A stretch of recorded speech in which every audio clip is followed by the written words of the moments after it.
आखिरकार लंबे वक्त के बाद आसाराम को 3 महीने के लिए जमानत मिल गई, जिसे लेकर उत्तर प्रदेश के शाहजहांपुर में पीड़ित परिवार काफी सदमे में है।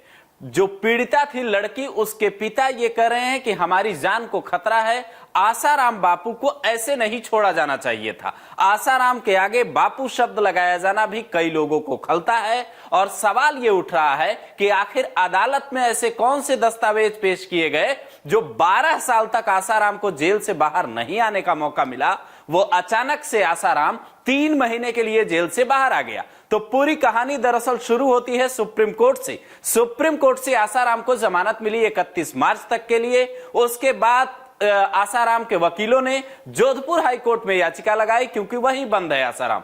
लेकिन वहां के हाईकोर्ट ने साफ कहा कि आप गुजरात हाईकोर्ट में जाइए, और गुजरात हाईकोर्ट जाने के बाद वहां कोर्टरूम के भीतर कुछ ऐसा हुआ कि 2 जज ही आपस में असहमति व्यक्त करने लगे। मतलब ये कहिए कि आसाराम की जमानत याचिका पर उनकी जो राय थी, दोनों जजों की राय नहीं मिली। एक जज ने पक्ष में फैसला सुनाया तो दूसरे जज ने कहा कि याचिका खारिज होनी चाहिए। जो पक्ष वाले जज साहब थे वो ये कह रहे थे कि 86 साल की उम्र में आसाराम को मेडिकल आधार पर जमानत मिलनी चाहिए, जबकि दूसरे जज का कहना था कि रेप जैसे जघन्य आरोप में बंद आसाराम को चूंकि सजा भी हुई है, इसलिए जमानत देना ठीक नहीं है। आखिर में मामला जो है वो गुजरात हाईकोर्ट के चीफ जस्टिस के पास गया और वहां से आसाराम को 3 महीने की जमानत मिल गई।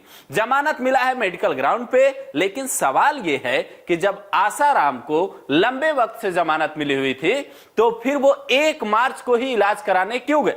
7 फरवरी को जमानत मिली। ये बात कोर्ट में भी पूछी गई, जिसका कोई जवाब आसाराम के वकील के पास नहीं था। उससे पहले एम्स में भी आसाराम को भर्ती करवाया गया था। तमाम दलीलें दी गई कि हार्ट के पेशेंट हैं और तमाम दिक्कतें हैं, वो अपने तरीके से इलाज करवाना चाहते हैं।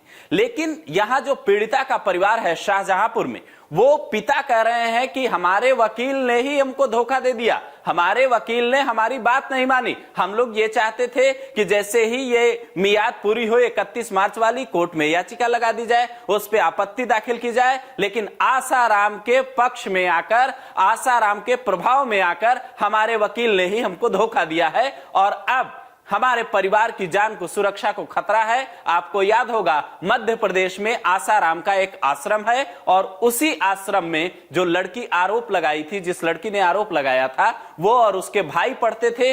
वहीं से पूरा मुकदमा, पूरा मामला खुला और उसके बाद जब जांच हुई तो ये पता चला कि जो लड़की थी उसका अचानक से एक दिन तबीयत खराब हुआ। उसने वहां सूचना उसको वार्डन को दी थी। उस वार्डन ने ये कहा था कि आसाराम ही इसका इलाज कर पाएंगे। वो जो परिवार वाले थे वो उस लड़की को लेकर दिल्ली पहुंचे। दिल्ली के बाद वो लोग वापस वहां जहां आसाराम था वहां लेके गए और आसाराम ने इलाज के बहाने उस लड़की के साथ गलत हरकत की, जिसको लेकर मुकदमा दर्ज हुआ, जांच हुई और आसाराम को जेल हुई। लेकिन ये वक्त का पहिया है, घूमता जरूर है। अब आसाराम जमानत पे है, लेकिन शर्त यह है कि आसाराम अपने अनुयायियों से मुलाकात नहीं कर पाएगा। जैसे राम रहीम ने जेल से बाहर आने के बाद अपने लोगों से मुलाकात की थी, समर्थकों को प्रवचन तक दिया था, वैसा आसाराम के लिए वैसी शर्त नहीं रखी गई है। आप इस खबर को कैसे देखते हैं? कमेंट करके अपनी राय जरूर दें।